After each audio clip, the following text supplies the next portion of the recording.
आज पवित्र दिन की बधाई हो बहुत बहुत।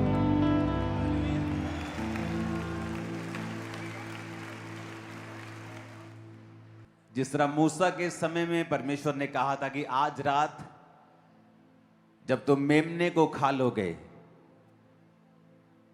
तो जूतियां पहन के खाना, क्योंकि तुम्हें इतना समय भी मैं नहीं दूंगा कि तुम जूतियां पहन सको और तैयार हो सको। और आज जब आप मेमने को खाने के लिए इकट्ठा हुए हैं, अपने छुटकारे को गारंटेड समझिए। हर तरफ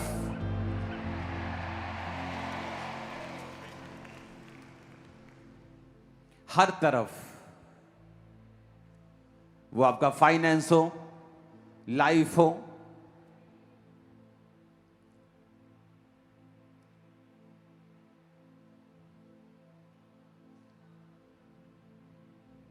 आज इस पवित्र थर्सडे,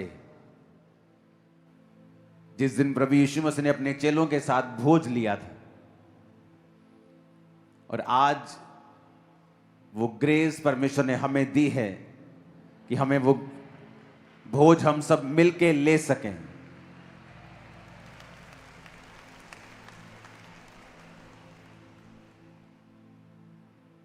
अपने चेलों के साथ परमेश्वर का भोज लेना। और यीशु कहते हैं कि मेरी बड़ी इच्छा थी कि यह भोज मैं तुम्हारे साथ लूं। दर्शाता है कि उसका जो सेवकाई थी और सैक्रिफाइस था, वो सिर्फ एक फॉर्मेलिटी या एक रीत या एक सिर्फ भविष्यवाणी को पूरा करने सिंपल नहीं था।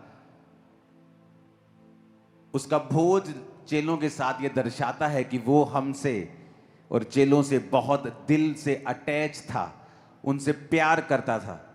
और उस क्रूस को लेने से पहले वो चाहता था कि जिनसे वो प्रेम करता है उनके साथ वो बैठे और खाए। अगर परमेश्वर ने आज आपको ग्रेस दी है कि आप बैप्टाइज हैं और आज प्रभु भोज को लेने के लिए आए हैं, तो ये बात पक्की है कि वो आपसे बेइंतहा मोहब्बत और प्यार करता है, इसीलिए आपको वो ग्रेस दे रहा है। इसलिए उसने कहा था अपने चेलों को कि मैं चाहता हूं कि ये भोज मैं तुम्हारे साथ लूं। उन चेलों में पतरस भी था, जिसने थोड़े घंटे के अंदर उसका इनकार करना था। यहूदा इस्करियोती भी उन्हीं चेलों के अंदर था, और थोमा भी उन्हीं चेलों के अंदर था जो बाद में यह कहता था कि मुझे यकीन नहीं कि यीशु मसीह जी उठे। यानी जीसस क्राइस्ट जिस समय उनके साथ भोज ले रहे थे, यीशु मसीह को उनकी वास्तविकता मालूम थी। पर वचन कहता है उसका जो प्रेम है वो अनकंडीशनल है। जब आप पापी ही थे, उसने आपसे प्रेम किया और अपने पास आपको बुलाया। और अभी भी आप में कई कमियां होंगी, लेकिन उसका प्रेम आपके लिए अनकंडीशनल है। और आप भी उसी के भोज में शामिल हैं जो चेलों के साथ परमेश्वर ने लिया था। आज आप वही भोज को लेने जा रहे हैं। आप में से बहुत से पतरस होंगे, आज बहुत से थोमा बैठे होंगे, हम में से भी बहुत से लोग होंगे, लेकिन परमेश्वर ने जो प्रेम हमसे किया है वो परफेक्ट वर्जन्स के साथ नहीं बैठे थे, अपने चेलों के परफेक्शन में नहीं बैठे थे, वो अपने चेलों की कमियों के साथ उनके साथ बैठे थे। वो उसका प्रेम दर्शाता है। आज जब परमेश्वर का भोज आप ले रहे हैं, आज दो तरह के मैसेज हम सुनेंगे। एक मैसेज कि आज वो प्रभु भोज वो क्या है, हमने क्यों लेना है। और एक वो मैसेज जो प्रोफेटिक है, जो परमेश्वर ने आज की दुनिया और जनरेशन और अब के जो आने वाले समय में जो होने वाला है उसके अनुसार परमेश्वर ने दिया है। एक मैसेज जो मैं आपको देना चाहता हूं,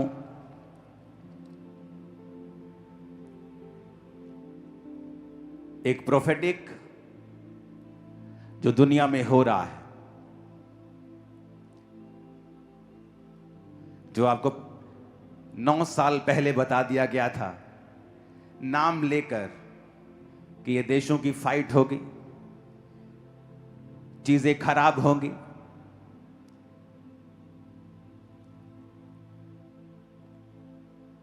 और बहुत से लोगों का जोर लगा है कि ईरान के पास परमाणु बम ना हो, लेकिन फ्यूचर में जो मैं जानता हूं, प्रभु ने मुझे दिखाया है, वो उसको हासिल कर लेंगे। और ये डेंजरस होगा। मैंने आपको बताया था दिन अंधेरे हैं, आने वाले समयों में अंधेरा और बढ़ेगा। अभी तो एक छोटा सा युद्ध हुआ है जो पहले से आपको क्लियरली बताया गया था, और सब तरफ महंगाई है। भारत इतना इफेक्ट नहीं दिख रहा जितना इफेक्ट दूसरे देशों में दिख रहा है। वर्क फ्रॉम होम शुरू हो चुके हैं, डीजल के रेट दुगने हो चुके हैं। जब डीजल का रेट बढ़ता है तो खाने की सप्लाई से लेके हर चीज का रेट बढ़ता है। आने वाले समयों में जो फॉरेनर्स हैं वो इतना इकोनॉमिक प्रेशर के नीचे होंगे कि फ्यूचर में जो सरकारें हैं फॉरेन, खासकर जो फॉरेनर्स हैं और खासकर जो गोरे लोग हैं, उनकी सरकारों को एक स्पेशल लोन अपने लोगों को देना पड़ेगा फ्यूचर में। नहीं तो जो लोग हैं जो मैं देख रहा हूं फ्यूचर में सरवाइव नहीं कर पाएंगे। वो ग्रोसरीज नहीं खरीद पाएंगे, रेंट पे नहीं कर पाएंगे।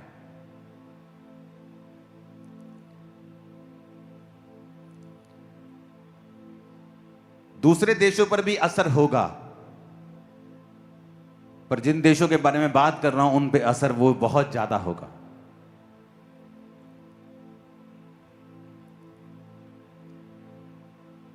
पुराने समय में अकाल पड़ते थे, वो अलग होते थे। आज अकाल नहीं पड़ सकते। क्यों? अगर बारिश का पानी नहीं है तो जमीन से पानी निकाल लेते हैं लोग। लेकिन आज यही अकाल है,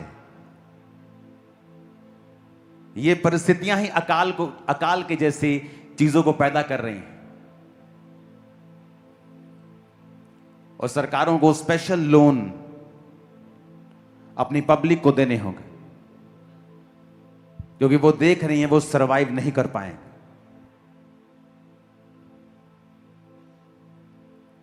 चाहे आप ऑस्ट्रेलियन कॉन्टिनेंट की बात कर लो, अमेरिकन कॉन्टिनेंट की बात कर लो, आप देखोगे किस तरह से लोग दुखी होंगे। जब एलिया के समय में अकाल पड़ा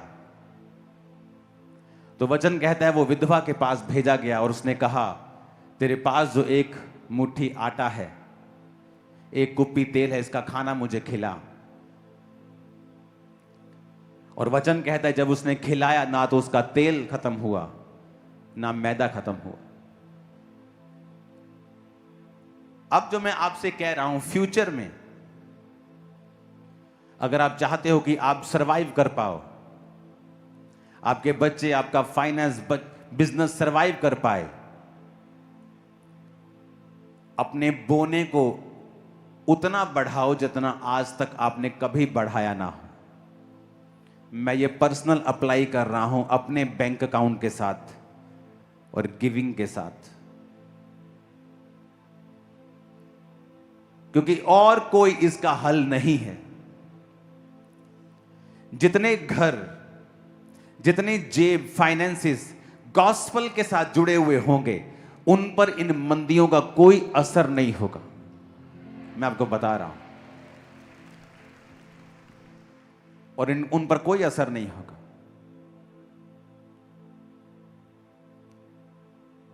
ये बातें सुनने में कई बार लगता है कि क्या है, क्या आपको कोई पर्सनल बेनिफिट चाहिए? नहीं, क्योंकि आपकी ऑफरिंग मैं देखता भी नहीं हूं।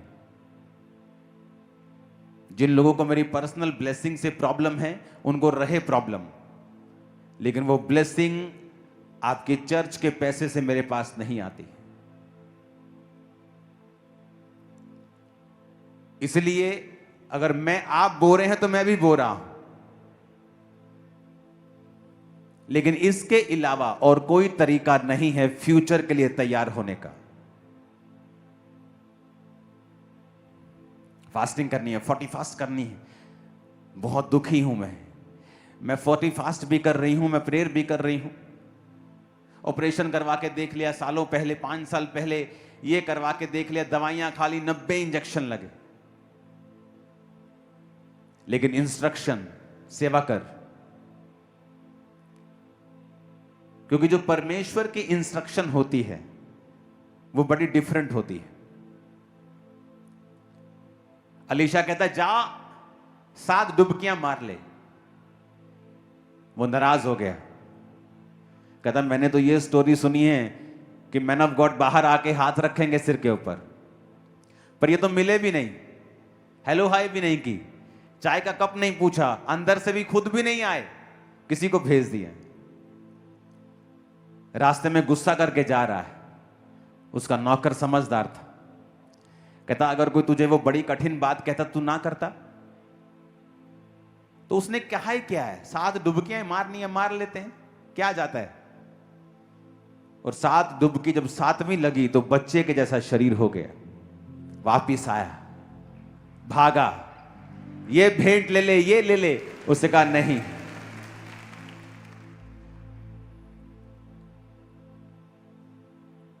क्योंकि इंस्ट्रक्शन जो होती हैं आपको पहले मिल जाती है।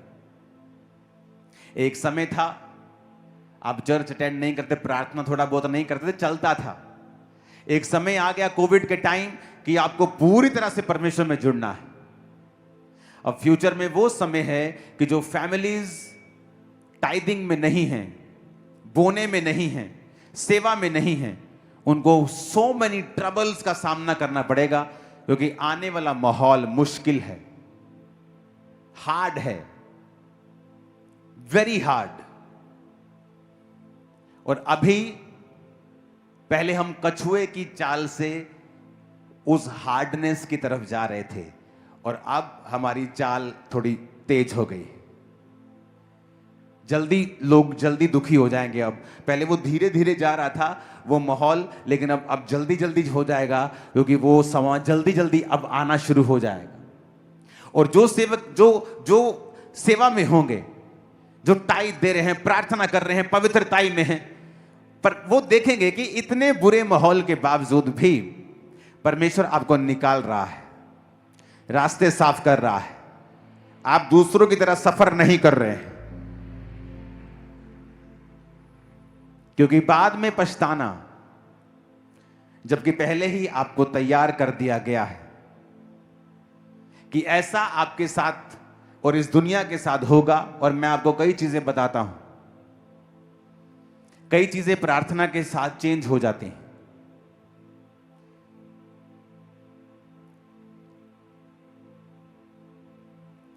कई चीजें, जिस तरह 15 साल की उम्र का बढ़ना हिजकिय्याह को अगर आप पढ़ते हैं, लेकिन कई चीजें प्रार्थना के साथ चेंज नहीं होती, और मैं उन चीजों की बात कर रहा हूं जो प्रार्थना के साथ चेंज नहीं होगी। तो आपको स्पिरिचुअल होना पड़ेगा फ्यूचर को सरवाइव करने के लिए।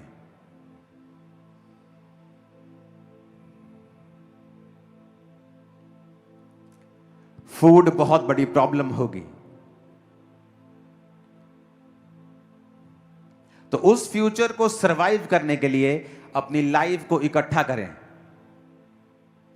अपनी स्पिरिचुअल लाइफ को सही करें,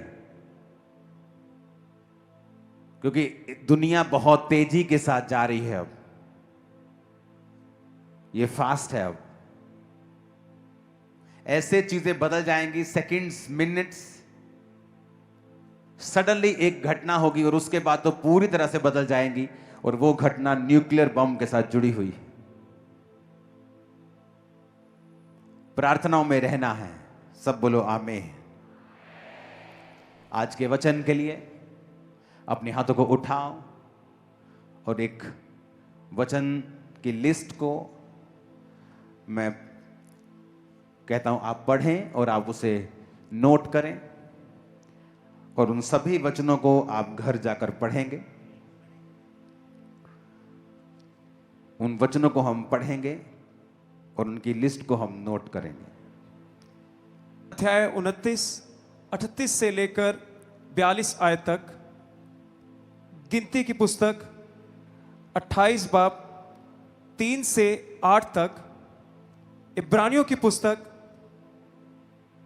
10 बाब उसका 10 आयत, निर्गमन 12 अध्याय 1 से 14 तक, लूका 22 की 15, निर्गमन 12 की 46, यूहन्ना 19 की 36, उत्पत्ति 22 अध्याय 1 से 14 तक, उत्पत्ति 22 अध्याय उसकी 2 आयत, मत्ती 3 अध्याय उसकी 17वां आयत, यूहन्ना उसका 6वां अध्याय 55 से 56 आयत तक, मत्ती उसका 5वां अध्याय 17 आयत, लूका 22 की 15, यूहन्ना 10 की 18 और यशाया 53 अध्याय 4 से 7 और 10 आयत तक।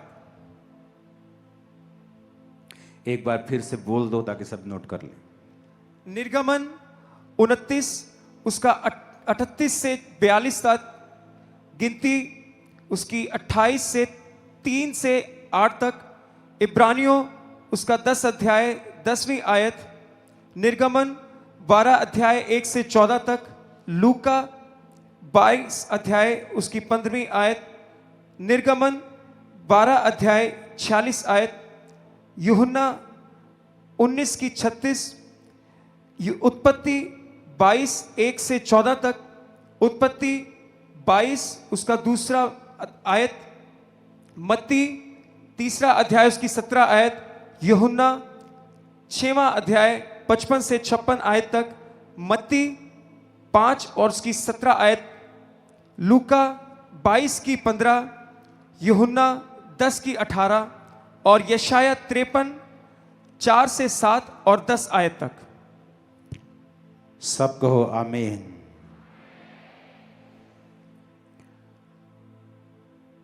लूका 22 उसकी 15 को हम पढ़ेंगे। यीशु ने उनसे कहा, मुझे बड़ी लालसा थी कि दुख भोगने से पहले ये फसह मैं तुम्हारे साथ खाऊं।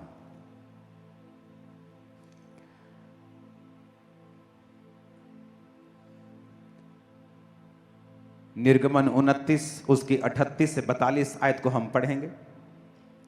इसमें लिखा है, पुराने नियम में परमेश्वर ने एक वचन दिया था कि जो वेदी पर तुझे नित्य चढ़ाना होगा वो ये है, प्रतिदिन एक एक वर्ष के 2 भेड़ के बच्चे, एक के भेड़ के बच्चे को भोर के समय और दूसरे को गोधूली के समय चढ़ाना।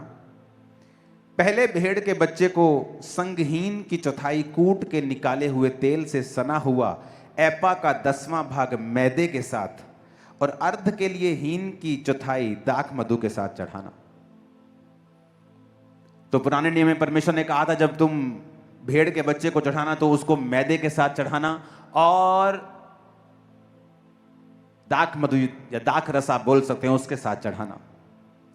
तो वचन कहता है कि जीसस क्राइस्ट जब चेलों के साथ बैठे थे तो क्या दिया था चेलों को? रोटी यानी मैदा, प्याला यानी दाख रस, और भेड़ परमेश्वर खुद थे। वचन कहता है कि जब परमेश्वर ने कहा कि मैं भविष्यद्वक्ताओं की पुस्तक को लोप करने नहीं आया हूं। अगर आपको आज का वचन समझना है तो आपको इसे घर जाकर इनकी आयतें भी पढ़नी होंगी। यीशु मसीह ने कहा था मत्ती 5:17 में, ये ना समझ में व्यवस्था या भविष्यद्वक्ताओं की पुस्तकों को लोप करने आया हूं, मैं वरन इनको पूरा करने आया हूं। तो एक भेड़ को जब चढ़ाना है तो मैदे के साथ और दाख रस के साथ, और इसीलिए जीसस क्राइस्ट ने उस मेज के ऊपर, वो भेड़ खुद था और मैदा लिया और दाखरस लिया और लिखा एक ही बार सबके लिए अपने आप को कुर्बान कर दिया। सब बोलो आमीन। और इसलिए जीसस ने कहा था, ये लो मेरा लहू, ये दाखरस लो, ये मेरा लहू है, ये लो रोटी, ये मेरा शरीर है जो तुम्हारे लिए तोड़ा जाता है। अगर आप पुराने नियम में देखें तो परमेश्वर ने एक एक वचन को पूरा किया, बल्कि उसे ओवरलुक नहीं किया, उसे मिटाया नहीं, वरन उसे पूरा किया। वचन कहता है कि जब अब्राहम को परमेश्वर ने कहा जाओ और अपने बेटे को कुर्बान होने के लिए चढ़ा दे, तो वचन कहता है कि अब्राहम, उत्पत्ति 22 उसकी 6 आयत को हम पढ़ेंगे। लिखा अब्राहम ने होम बलि की लकड़ी ले अपने पुत्र इसहाक पर लाद दी। आप देखेंगे ना अगर बाइबल, आपकी आंखें खुल जाएंगी कि आदम और हवा से परमेश्वर यीशु मसीह की कुर्बानी का जिक्र करता आया है। आज आप दुनिया को देखो, ऐसी बीमारियां, ऐसे डिप्रेशन मिलेंगे जो पहले कभी नहीं थे, क्योंकि पाप में हम आगे बढ़ गए हैं। पाप करने के लिए कहीं जाने की जरूरत नहीं, आपका मोबाइल बड़े से बड़ा पाप आपको करवा सकता है। और जब आदम और हवा ने पाप किया तो परमेश्वर ने चमड़े के अंग रखे बनाकर उनके अंगों के ऊपर लपेट कर उनके नंगेपन को दूर किया। वो चमड़ा कहां से आया? क्योंकि एक भेड़ कुर्बान की गई थी। यहां पर उसने कहा अब्राहम अपने बेटे को मेरे लिए कुर्बान कर, जिससे तू बहुत प्यार करता है। और लिखा कि अब्राहम ने होम बलि की लकड़ी अपने पुत्र इसहाक पर लाद दी। क्यों लादी उसने लकड़ी इसहाक के ऊपर? गधे के साथ क्यों नहीं चला गया वो? क्योंकि जब उसने इसहाक के ऊपर लकड़ी को लादा तो ये एक भविष्यवाणी थी कि यीशु मसीह के ऊपर भी लकड़ी को लादा जाएगा। जिस तरह इब्राहिम का बेटा इसहाक कुर्बान होने जा रहा है, बाप का बेटा कुर्बान होने के लिए जाएगा।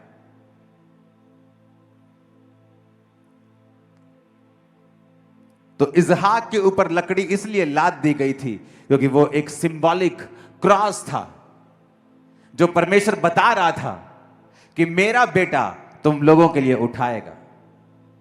ऊंची आवाज में को हालेलुया। अगर आप देखेंगे तो उसके बाद जब भेड़ नहीं थी तो उसके पुत्र ने पूछा कि भेड़ कहां है? लकड़ी तो मेरे पे लाद दी, छुरी ले ली, आग ले ली है, पर भेड़ कहां है? तो अब्राहम ने कहा था 8 आयत में, हे मेरे पुत्र, परमेश्वर होम बलि की भेड़ का उपाय आप भी करेगा। यानी परमेश्वर खुद इस जगत के लिए खुद एक भेड़ को भेजेगा, एक लैम्ब को भेजेगा, एक मेमने को भेजेगा जो आपके लिए कुर्बान होगा। आप बाइबल की पहली आयत को खोल लीजिए, आपको वहां भी जीसस क्राइस्ट मिलेंगे।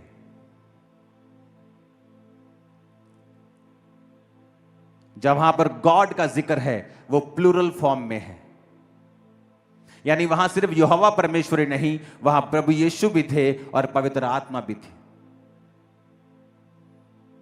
जब परमेश्वर ने कहा उजाला हो जाए, तो जीसस क्राइस्ट वो वर्ड थे जिसके कारण वो उजाला हुआ। और यूहन्ना में लिखा गया है कि वचन के बिना कुछ भी पैदा नहीं हुआ। और जब आदम बनाया, फिर जीसस क्राइस्ट अपीयर हुए और उनको कुर्बान किया गया। और उस भेड़ के कपड़े आदम और हवा को पहना दिए गए। अब्राहम के समय में परमेश्वर ने कहा इसको कुर्बान कर, जिससे तू प्यार करता है। जिस तरह बाप अपने परमेश्वर के जो अपने पुत्र से, यीशु मसीह से प्यार करता है, और लिखा जब वो कुर्बान करने के लिए जा रहा था तो इसहाक पर लकड़ी को लाद दिया, जिस तरह पिता ने जीसस क्राइस्ट के ऊपर क्रॉस को लादा। और जब गए तो भेड़ नहीं थी। जब वो उसको कुर्बान करने लगा तो आवाज आई, अब्राहम अब मैं जान गया हूं कि तू मुझसे प्यार करता है। मैं देख रहा था कि या तू अपने एक लौते को चढ़ाएगा, क्योंकि मैं इस जगत से प्यार करता हूं और क्योंकि मैं अपने एक लौते को पूरे जगत के लिए चढ़ा दूंगा। और वचन कहता है जब उसने रोका तो उसने देखा दूर। अब्राहम ने आंखें उठाई और क्या देखा? सीधा हम 13 आयत को पढ़ेंगे।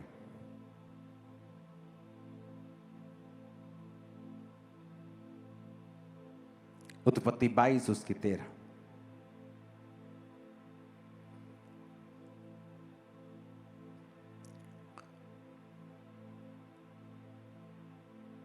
तब अब्राहम ने आंखें उठाई और क्या देखा कि उसके पीछे एक मेढ़ा अपने सींगों से एक झाड़ी में फंसा हुआ, एक झाड़ियों में फंसा हुआ। जो कंटीली झाड़ियां होती हैं, यह भी एक प्रोफेसी थी कि वो मेमना झाड़ियों में फंसेगा और सिर पर कांटों के ताज को डालेगा। अगर आप बाइबल को पढ़ेंगे ना, आपकी आंखें खुल जाएंगी। एवरीवेयर ये जीसस के बारे में बता रही।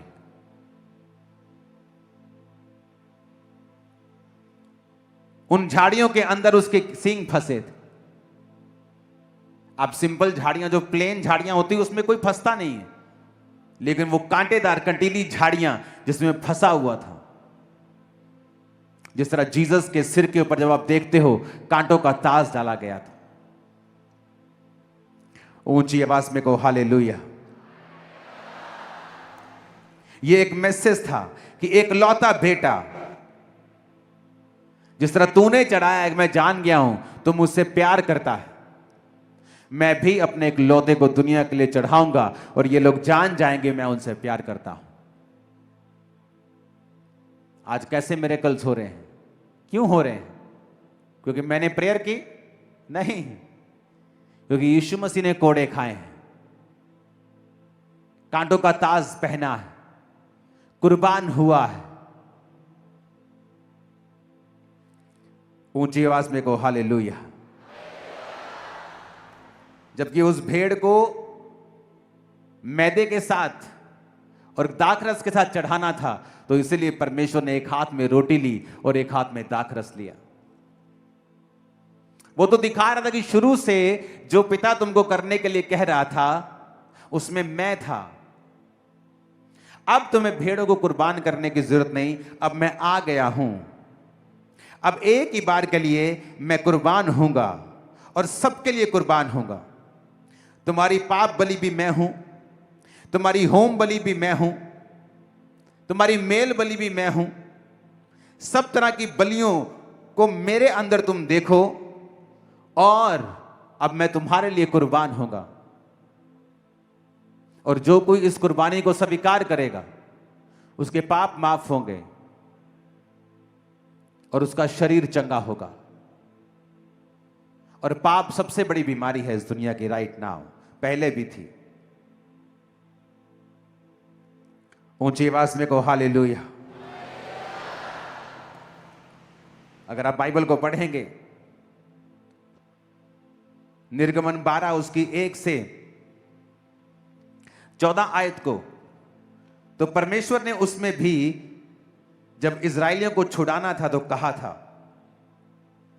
तुम जब भेड़ को खाओगे, मेमने को खाओगे, तो उसी रात मैं तुम्हें आजाद कर दूंगा। निर्गमन 12 उसकी 1 से 13 आयत। फिर यहोवा ने मिस्र देश में मूसा और हारून से कहा, यह महीना तुम लोगों के लिए आरंभ का ठहरे, अर्थात वर्ष का पहला महीना यही ठहरे। अब देखो, जब परमेश्वर ने लैम्ब को कुर्बान करना था तो परमेश्वर ने कहा मैं अब रीसेट कर रहा हूं। यह इतना इंपॉर्टेंट है कि तुम्हारा कैलेंडर ही मैंने चेंज कर दिया है।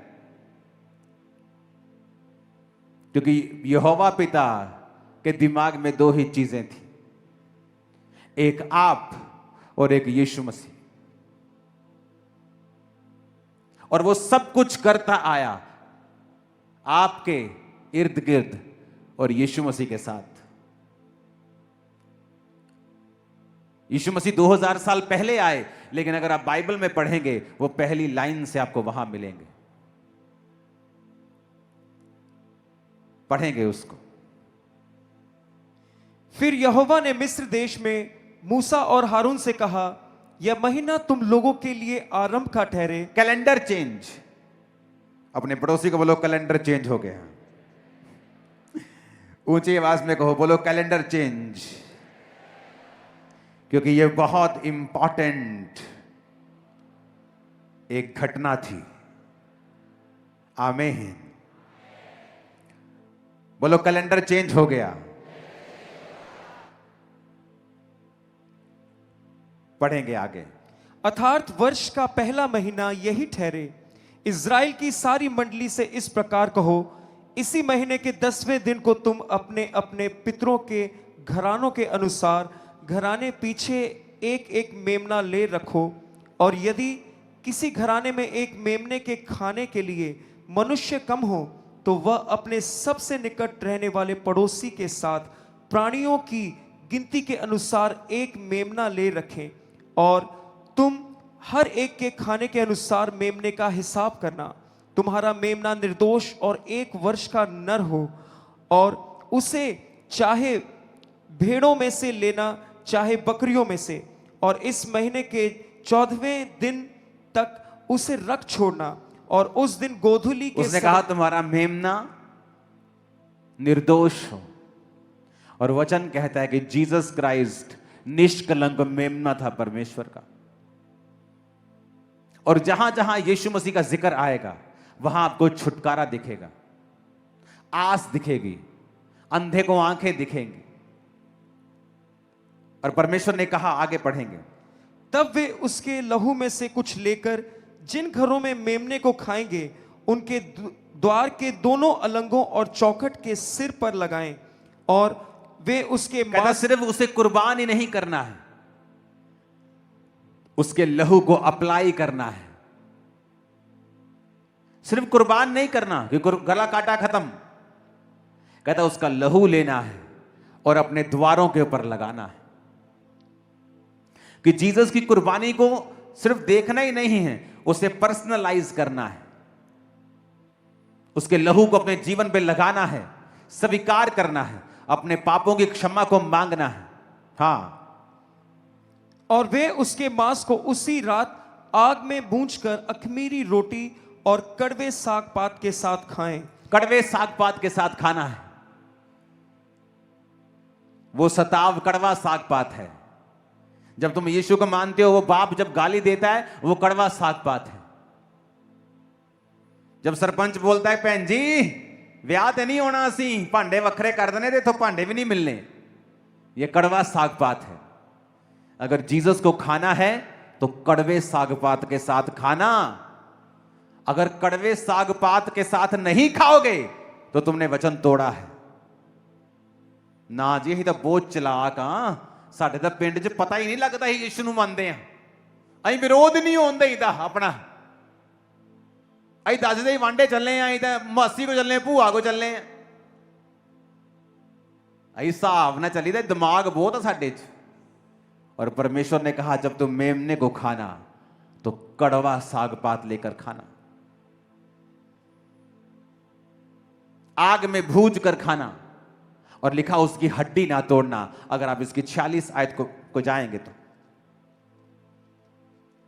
कहता बलि पशु की कोई हड्डी मत तोड़ना। और अगर आप देखेंगे तो जीसस क्राइस्ट की कोई भी हड्डी तोड़ी नहीं गई थी। आपको पता जब क्रूस पे चढ़ाते थे तो वो व्यक्ति मर गया है कि नहीं, हमेशा उसके पैर की हड्डी को तोड़कर चेक किया जाता था। और जब भी चेक करते थे कि हड्डी मर गया बंदा कि नहीं, हड्डी तोड़ते थे पटक। अगर तो आवाज आई तो इसका मतलब अभी जिंदा है। तो जब जीसस क्राइस्ट को चेक करने लगे कि मर गया कि नहीं, उसकी हड्डी नहीं तोड़ी गई, उसके नेजे के, उसके पसली के अंदर एक भाला मारकर लहू और पानी को बाहर निकाला गया था। और यह भी प्रोफेसी थी कि बलि पशु की कोई भी हड्डी ना तोड़ना। और जब जीसस की हड्डी नहीं टूटी, वहां तोड़ सकते थे, कोई रूल थोड़ी था, पर यह साबित करता है एक अन्य जाति के हाथों भविष्यवाणी पूरी करवाना कि मेरे बाप, मेरे परमेश्वर के पास इस पृथ्वी का पूरा अधिकार है, वो अन्य जातियों को भी अपने अधिकार में रखता है। हड्डी नहीं टूटी, कहता बलि पशु की कोई भी हड्डी ना तोड़ना।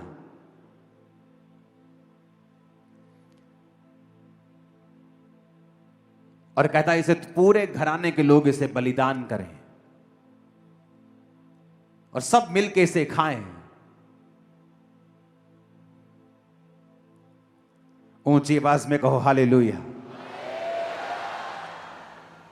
फिर से निर्गमन 1 से 14 के बीच में पढ़ेंगे जहां से रुका था।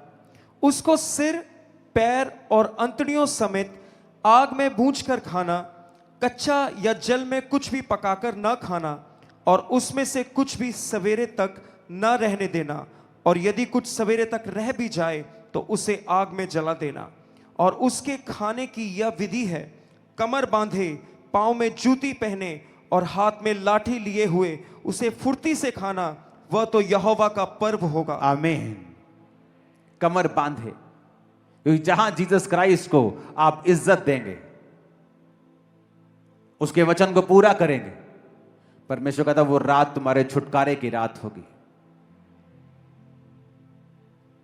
कड़वा साग पात भूलना मत, जो यीशु के लिए सहना है उसे सहो, क्योंकि छुटकारा उसी के बाद आता है। वो जो शर्मिंदगी थी ना राजे की, वो शर्मिंदगी से आजादी उसी के बाद आती है। वो बीमारी की शर्मिंदगी हो, गरीबी की हो, शराबों की हो, कहता जब तू जीसस को खाएगा कड़वे साग पात के साथ। क्यों कहेगा परमेश्वर कड़वे साग पात के साथ खाना है? क्योंकि बाइबल में लिखा अगर तुम धर्मी जीवन व्यतीत करना चाहते हो तो सताए जाओगे, लोग तुम्हें बुरा कहेंगे, तुम्हारा नाम काट देंगे। धन्य हो तुम कि स्वर्ग में तुम्हारे लिए एक बड़ा प्रतिफल है। ऊंची आवाज में कहो आमीन। आप देख लो, जीसस ने तो मैसेज दिया है शुरू से लेके एंड तक।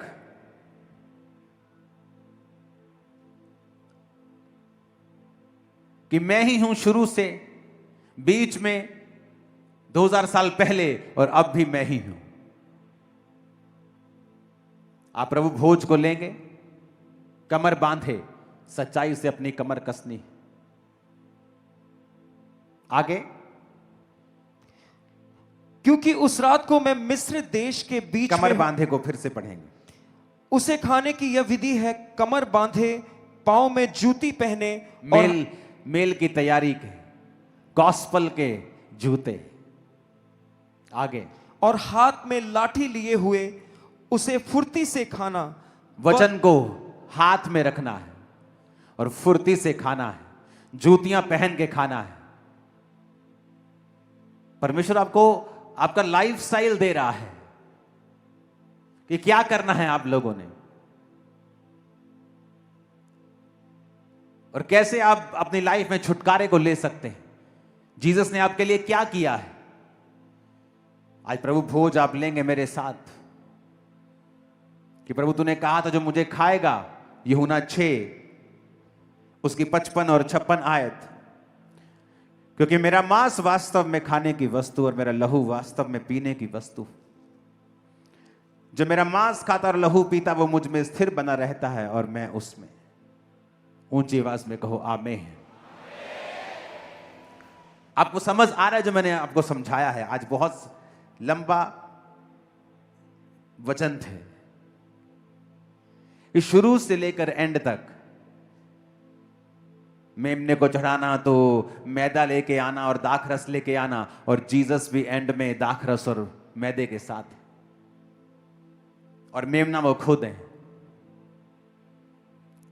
कड़वे साग पात के साथ खाना, सताव सहना, दुख सहना, मेहनत करना, फास्टिंग करना, प्रार्थना करना,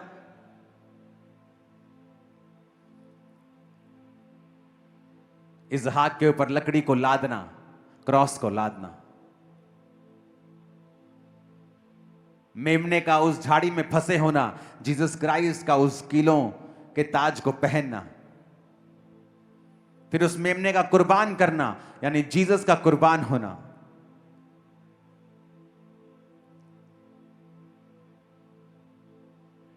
खुदावंद आपके संग हो और आपके परिवार के संग हो।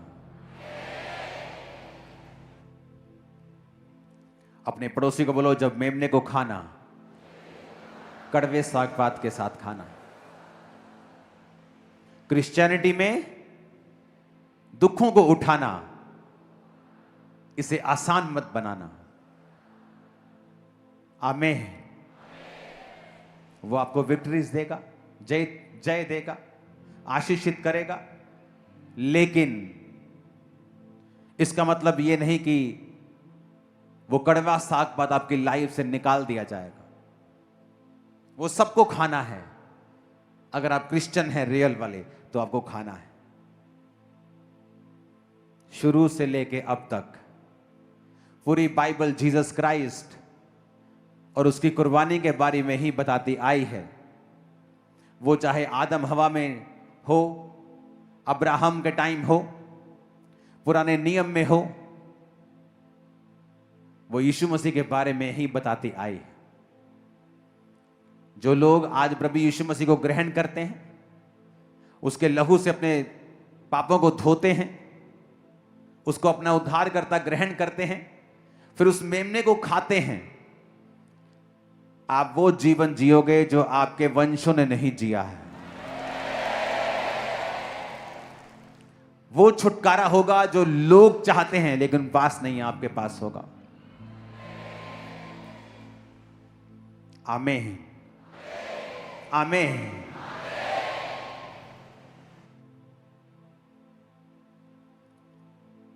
आज जो लोग पहली बार आए हैं, वो अपने हाथ उठाएंगे और बाकी भी हमारे साथ प्रार्थना करेंगे। जो फर्स्ट टाइम आए, अपने हाथों को उठाएंगे और कहेंगे, हे प्रभु यीशु, मैं पापी हूं, मुझे माफ करें, अपने लहू से मुझे धोएं और मुझे अपनी संतान होने का अधिकार दें।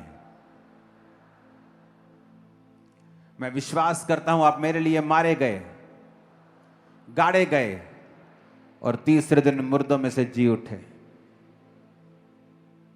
मेरे जीवन में आए, मुझे अपनी संतान होने का अधिकार दें। यीशु के नाम में स्वागत है यीशु मसीह के परिवार में आप सब लोगों का। प्रार्थना आमीन होने के बाद आप लोग आगे आएंगे जो पहली बार आए हैं, क्योंकि ये वो संस्था नहीं जो धर्म बदलती है। यहां जीवन बदला जाता है। यहां प्रभु यीशु मसीह हमारा सिर है और हम उसके शरीर के अलग अलग अंग हैं। तो ये परिवार है, ये देह है।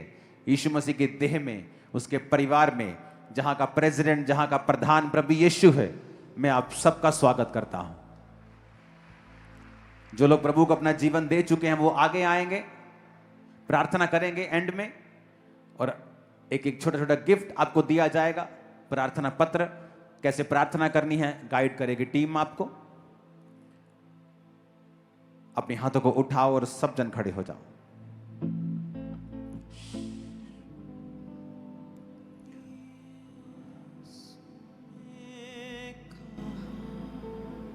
आप तैयार हो प्रभु भोज को लेने के लिए? कल के लिए भी एक्साइटेड हो कि नहीं? कल के लिए काफी चीजें हैं, सॉन्ग्स, प्ले। तो कल एक स्पेशल डे होगा, very beautiful day and night. तैयार हो प्रभु भोज के लिए? पता लग गया कैसे लेना है? पापों से क्षमा मांगकर, क्यों लेना है, ये जीसस क्राइस्ट क्यों कुर्बान हुए, और भोज लेते ही आपका छुटकारा पूरी तरह से 100% निश्चित है, वो निश्चित है। यीशु ने कहा तुम क्षमा होगे मेरी याद में ये किया करो, मुझ में जिंदगी है तेरे लिए, मुझे खाया करो, मुझे पिया करो, मैं जो तेरी जिंदगी में आऊंगा, सब गमियां मिटाऊंगा। अपने माथे से लगाओ।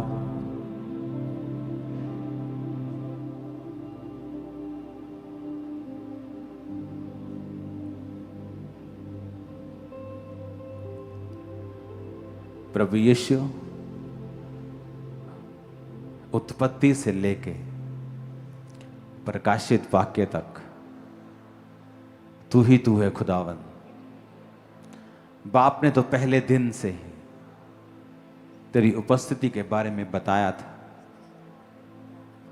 समय समय के ऊपर सिंबॉलिकली भी तेरे बारे में बताया था कि समय आएगा जब मैं अपने एक लौते को भेजूंगा। जब समय पूरा हुआ तो उसने उसको भेजा जो बिना पाप के मेरे लिए कुर्बान हुआ। प्रभु यीशु, आपने उस रात रोटी को लिया, तोड़ा और कहा ये मेरा शरीर है जो तुम्हारे लिए दिया जाता है। पिता, इस रोटी को, इस शरीर को मैं डरता और कांपता, गुनाहों की माफी मांगता, दोबारा ना दोहराने का वायदा करते हुए मैं उसे लेता हूं। सब उसे लो।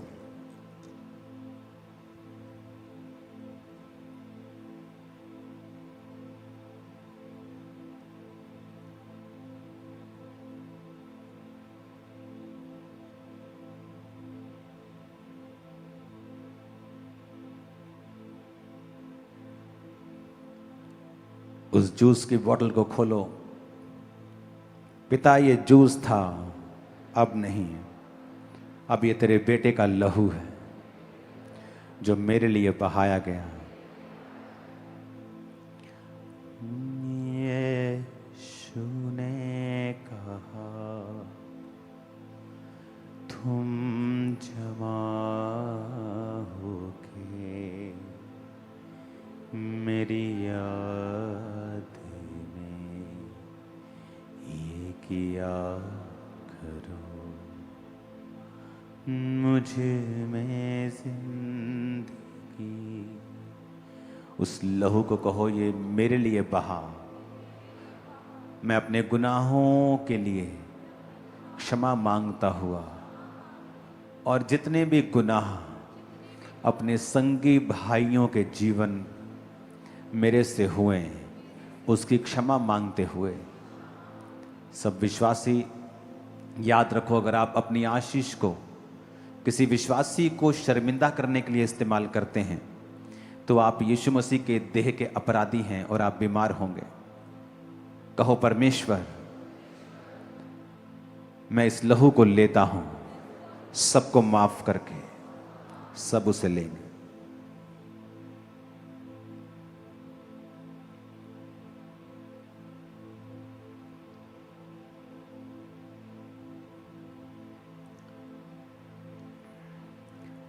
उठाओ अपने हाथों को। इस प्रभु भोज की बोतल्स को दोबारा हम यूज नहीं करते हैं प्रभु भोज के लिए, लेकिन आप इसे वापस दे के जाएंगे अगर लेके जाना है तो इसे संभालेंगे, नहीं तो आप दे जाएं, ये बेटर है आपके लिए।